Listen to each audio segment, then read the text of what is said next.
Hi friends आमी सुमी निये चले एसेछि तोमादेर काछे छोट्ट एकटी ब्लग। हेलो बंधुरा केमन आछो तोमरा सबाई? आशा करी जे जेखान थेके आमार भिडियोटा देखछो सबाई भालो आछो। और आमी खूब एकटा भालो नेই, ठांडा लेगेছে, गला शुनलेই बुझते पारबे तोमरा। ঠান্ডা হালকা লেগেছে, গলা ধরে ধরে আছে, কান টানগুলো খুব ব্যথা, কানের সাইড টাইডগুলো। আর এই দেখো মা মিলে সকালবেলায় আতা পারছি। আতাগুলো বন্ধুরা বিশ্বাস করবে না, পেকেছে অত খেয়াল করিনি, 4টে আতা খেয়ে নিয়েছে বাদুড়ে, জানো। এখনো পর্যন্ত নিজেরা একটাও খায়নি, আজ প্রথম গাছ থেকে আতা পারছি, একটাও আতা খায়নি নিজেরা। এদিকে বাদুড়ে 4খানা আতা খাওয়া হয়ে গেল, বড় বড় আতাগুলো সব খেয়ে নিল। তো সেই জন্য আমি দেখলাম না আর লেট, মানে একটুখানি একদিন দেরি হলেই খেয়ে নিচ্ছে। তো সকালবেলায় আতা টাতা পেরে মেয়েকে স্কুলে দিয়ে এসেছিলাম, এখন যা মানে আনতে এসেছিলাম, পরীক্ষা চলছে তো নিয়ে বাড়ি যাচ্ছি। দেখছি দুর্গাপুজোর প্যান্ডেল হয়ে গেছে বন্ধুরা শুরু। এটা আমাদের পাড়াতেই এই মানে পুজোটা, একদম পাড়া বলতে কি আমাদের পাশেই, বাড়ির পাশেই একদম এই পুজোটা হয়। তো প্যান্ডেল শুরু হয়ে গেছে, দেখে খুব ভালো লাগলো যে যাক দুর্গাপুজোর প্যান্ডেল শুরু হয়ে গেছে। দেখলেও বেশ ভালো লাগে, বেশ আনন্দ লাগে মনের মধ্যে, বলো।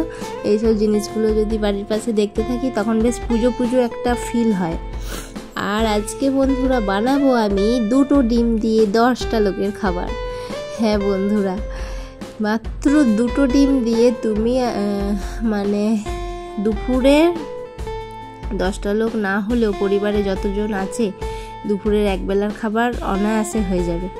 তো কি করে বানাবো চলো সেটাই দেখাই তোমাদের। 2টো ডিম নিয়েছি আর পেঁয়াজ কাঁচা লঙ্কা কুচি নিয়েছি। এগুলো তো মানে যে যার নিজেদের মতো নিয়ে নিও আন্দাজে। আর আমি এখন কাঁচা লঙ্কাটা দিচ্ছি না, কারণ মেয়ে তো বেশি ঝাল খাবে না, ওই জন্য এখন দিলাম না কাঁচা লঙ্কা। তো পেঁয়াজ দিয়েছি, এরপরে আমি দেব হচ্ছে বেসন। ঠিক আছে বন্ধুরা, বেসন দেবো, বেসনটা পরিমাণ মতো দিয়ে নেবে, দেখতেই মানে দেখেই বুঝতে পারবে যখন গোলাবে। আর আমি একটু গোলমরিচ গুঁড়ো দিয়ে দেবো, গোলমরিচের ঝালটা দিচ্ছি বলে লঙ্কাটা আমি মানে দিলাম না এখন। আমি মেয়ের কটা আগে আলাদা ভেজে তুলে নিয়ে তারপরে আমি কাঁচা লঙ্কাটা দেব। আর একটু হলুদ দেবো আর নুন দেবো। আর এখানে তোমরা লঙ্কার গুঁড়োও দিতে পারো, কিন্তু আমি আর দিলাম না, বেশি ঝাল হলে আমার মেয়ে খেতে পারবে না, সেই কারণে। তো বন্ধুরা একবার করে দেখো, এত সুন্দর খেতে হয়। আমরা তো এমনি ডিম ভেজে খাই, এরকম ডিম ভাজা তো আমরা সবসময় করে খাই, কিন্তু একটু এইভাবে করে দেখো, আরও 5টা লোককে বেশি খেতে দিতে পারবে। কেউ মানে বুঝতে পারবে না যে 2টো ডিম দিয়ে এত মানে এতগুলো হয়, এতগুলো বড়া হয় তৈরি। একটু টাইট মতো হবে, ঠিক আছে বন্ধুরা, খুব পাতলা না, একটু টাইট মতো হবে ব্যাটারটা। আমি ভালো করে ফেটিয়ে নিচ্ছি, একটু ভালো করে ফেটিয়ে নেবে, তখন তারপরে যখন তেলে দেবে না বন্ধুরা, কি সুন্দর ফুলে উঠবে, দেখবে তোমরা দেখলেই বুঝতে পারবে। তো নুনটা দিয়ে নেবো আন্দাজ মতো, ঠিক আছে। আমি এখন নুনটা দিলাম না, একটু পরে দেবো, আর ভাজার সময় দেবো। আমি এটা আগেই একটু মেখে রাখছি, আমি ভাজার সময় নুনটা দিয়ে ভাজবো, কারণ নুন এখন থেকে দিয়ে রাখলে না ইয়ে হয়ে যাবে, মানে জল কেটে যাবে, সেই কারণে। সব কটা মানে মাখিয়ে নিয়ে ভালো করে ফেটিয়ে নিচ্ছি। আর বন্ধুরা তোমরা কে কোথা থেকে দেখছো অবশ্যই কমেন্ট করে জানাবে। আর তোমাদের কমেন্ট তো পাচ্ছি, খুব সুন্দর সুন্দর কমেন্ট পাই, সেরকম সুন্দর সুন্দর কমেন্ট করবে, আর তার সাথে লাইক আর একটা করে হাইপ দিয়ে দিও কিন্তু বন্ধুরা সবাই। আমিও সবাইকে দিই, তোমরাও আমাকে দিও হাইপ। তো এই দেখো এখন নুনটা দিলাম বন্ধুরা, ব্যাটারটা দেখতেই পাচ্ছ কতটা মানে ঠিক হয়েছে, এরকম পুরু মতো হবে ব্যাটারটা, দিয়ে তারপরে তেলে ভাজবে। তেলে ভাজাটা তোমাদেরকে দেখাই, মানে দেখলেই তোমরা বুঝতে পারবে যে কি সুন্দর ফুলে উঠেছে। তো এইটা দিয়ে আমি তো শুধু আজকে আমি মানে শুধু বড়াগুলো ভেজেছি গরম ভাত ডাল দিয়ে খাওয়ার জন্য, কিন্তু এটা দিয়ে তোমরা যদি তরকারি করতে চাও তরকারিও হয়ে যাবে। তোমরা একটু আলু কেটে, আলু পেঁয়াজ কেটে তরকারি করে বড়াগুলো মানে ফেলে দেবে, তাতেও কিন্তু মানে একবেলার বললাম না, একবেলার খাবার মতো কিন্তু তরকারি হয়ে যাবে। আর যেরকম আমরা এমনি ডিমের বড়া করে তরকারি করি, তাই না, ডিম ভেজে তো করি, সেই রকম না করে এইভাবে করে দেখবে। সবাই বেশ দুটো করে যদি বড়া পায় তাহলে কিন্তু মানে সবারই মন ভরে যাবে। তো এই দেখো আমি এবার এই চামচে করে একটু করে করে দিয়ে দিচ্ছি তেলের মধ্যে, কিন্তু খুব সুন্দর ফুলে উঠেছে। আর এই দেখো কি সুন্দর ফুলে উঠেছে। আমার মেয়ে তো এটা যদিও আমি ফার্স্ট টাইম বানালাম বন্ধুরা বাড়িতে, আমিও ইউটিউবে একজনের ভিডিও দেখেই বানিয়েছি। তো ফার্স্ট টাইম বানিয়েছি আর ফার্স্ট টাইম খেয়ে এত ভালো লেগেছে যে তোমাদের কাছে না শেয়ার করে পারলাম না। আর আমার মেয়ের এত ভালো লেগেছে, বেশ মানে ভেতরটা কি বলবো, নরম, সেই মানে মোগলাইয়ের মতো লাগছিল। আর একটু যদি মশলা টশলা দেন তো সত্যিই ভালো লাগবে খেতে। আর এত সুন্দর ফুলেছে তো আমার মেয়ে খুব খুশি, বেশ ফোলা ফোলা হয়েছে এত, তা সত্যি খুব ভালো হয়েছিল বন্ধুরা। তোমরা একদিন বাড়িতে করে দেখো। আর সব থেকে বড় কথা, সব থেকে সোজা, আর এগুলো তো মানে ঘরে সবসময় থাকেই, ডিম বেসন এগুলো তো আমাদের সংসারে সবসময় লাগেই, বেসন তো সবসময় থাকেই। এটা এমন কিছু মানে কঠিন না।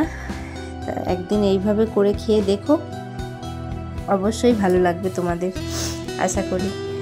তো আমি এইভাবে বড়াগুলো সব ভেজে নেব, তোমাদেরকে লাস্টে দেখাবো যে কতগুলো বড়া হয়েছে, দুটো ডিমের কতগুলো বড়া হয়েছে। তাও তো ধরো ভাজতে ভাজতে খাওয়া হয়ে গেছে, দুটো আমার মেয়ে খেয়েছে গরম গরম, আমিও খেয়ে দেখলাম কেমন হয়েছে। দেখছি না ভালোই হয়েছে। আর সত্যি করে ডাল ভাত তার সাথে একটু ভাজা হলে খুব ভালো লাগে। রোজ রোজ তরকারি পাতি খেতে ভালো লাগে না, কিন্তু মানে যারা তরকারি খেতে ভালোবাসে তো একটু এই করে তরকারি করে দেবে, দেখবে খুব ভালো হয়। খুব সুন্দর ফুলে উঠেছে একদম, আমার নিজের দেখে নিজেরই কি ভালো লাগছিল। বন্ধুরা আমরা কাজ তো করি ঠিকই, কিন্তু মানে অলসতাটা করি বেশি। অলসতার জন্য আমাদের অনেক কাজ মানে পেন্ডিং থেকে যায়, হয় না। এই যেমন দেখো আমরা কিন্তু এই ডিমটা কিন্তু ডিম ভাজি এই পেঁয়াজ লঙ্কা দিয়েই কিন্তু ডিম ভেজে মামলেট করে খেয়ে নিই, কিন্তু এটাই যে একটু ওই বেসন দিয়ে করেছি, এত সুন্দর হয়েছে, এতগুলো হয়েছে। এটাই অলসতার জন্য হয়তো করা হয়ে ওঠে না। হ্যাঁ, তো সেই রকমই অলসতার জন্য অনেক কাজই কিন্তু আমরা ঠিকমতো করতে পারি না। আমাদের হাউসওয়াইফদের তো এটা রেগুলার ডিউটি, এটা তো করতেই হবে। কিন্তু কখনো কখনো এমন হয় যে মানে কাজে এনার্জি আসে না, তাই না, মনে হয় আজকে একটু অলসতা করেই কাটিয়ে দিই। মানে কাজের প্ল্যান করি যে আজকে এটা করব ওটা করব, অনেক কাজ পড়ে আছে সেইগুলো করব, কিন্তু এই যে যদি একবার অলসতা ধরে শরীরে, তো সেইটা কাটিয়ে উঠে কাজ করা মানে চারটিখানি বিষয় নয়। কিন্তু এই বিষয়টা নিয়ে আমি একদিন আরও পরে আলোচনা করব যে আমরা কী করে অলসতাগুলো কাটিয়ে উঠতে পারি, কাজে মন দিতে পারি। কিন্তু আজকে মানে শরীরটা খুব একটা মানে ভালো নেই, কথা বেশি বলতে পারছি না বন্ধুরা, কিন্তু ভিডিও তো দিতেই হবে বলো। এ দেখো এখন লঙ্কা মিশিয়ে নিয়েছি, ঠিক আছে, ওগুলো প্রথমে মেয়েরগুলো করে তুলে নিলাম, এবার আমি লঙ্কা মিশিয়ে ভেজে নেব। সেই জন্য আজকে আর বেশি কিছু বলছি না। আমাদের অলসতাটা নির্ভর করে কিন্তু আমাদের ইচ্ছার ওপর ডিপেন্ড করে কিছুটা। মানে কাজ করার ইচ্ছা থাকলেও অনেক সময় এনার্জি আসে না, এই জন্য সবসময় কিন্তু নিজেরাই যে দায়ী তা নয়। আমাদের শরীরে যে ডোপামিন নামে একটা হরমোন থাকে, সেইটা ক্ষরণ হলে আমাদের শরীরে এই ইচ্ছা শক্তিটাকে নিয়ন্ত্রণ করে। এই ইচ্ছাটা তখন সম্পূর্ণ মনের ব্যাপার নয়, কিছুটা হরমোনাল ব্যাপারও আছে, যেটা আমি বললাম যে এই ডোপামিন হরমোনটাকে কিভাবে ক্ষরণ করানো যায় সেটা আমি কিন্তু বলবো একদিন, এর পরে একটা ভিডিওতে আলোচনা করব, আজকে আর বলছি না, ঠিক আছে। অবশ্যই একদিন এটা নিয়ে আলোচনা করব যে কিভাবে আমরা অলসতাটা কাটাতে পারি, কিভাবে কাজে মন দিতে পারি, কাজে এনার্জিটা কিভাবে আসবে। আর এখন তো পুজোর সময়, এখন তো একটু আমাদের ঘরের কাজ আছেই, মানে সংসারের কাজের সাথে সাথে ধরো ঘর গোছানো, ঘর পরিষ্কার করা, তারপর এখন কাজ অনেক বেশি। এই ধরো একটু রোদ হলেই তখন মনে হচ্ছে জামা কাপড়গুলো রোদে দিই, ভাদ্র মাস একটু রোদ খাইয়ে রাখি। তো এইরকম শুধু যে রোদে দেওয়া তো নয়, রোদে দেওয়া, গোছানো, সেগুলো ভরা, প্রচুর কাজ, একটা সংসারে প্রচুর কাজ। তো এই দেখো বন্ধুরা, ফাইনালি আমার কিন্তু বড়া ভাজাগুলো রেডি হয়ে গেছে। তো দেখতেই পাচ্ছ কতগুলো বড়া হয়েছে। এগুলো কিন্তু আলু দিয়ে তরকারি করলে অবশ্যই একবেলার তরকারি ভালোভাবে হয়ে যাবে, তাই নয় কি বন্ধুরা? হয়ে যাবে না? সত্যি করে। ভিডিওটা আর বেশি বড় করলাম না, এখানেই শেষ করছি বন্ধুরা। সবাই ভালো থেকো, সুস্থ থেকো, টাটা বাই। ভিডিওটা ভালো লাগলে শেয়ার করে দিও।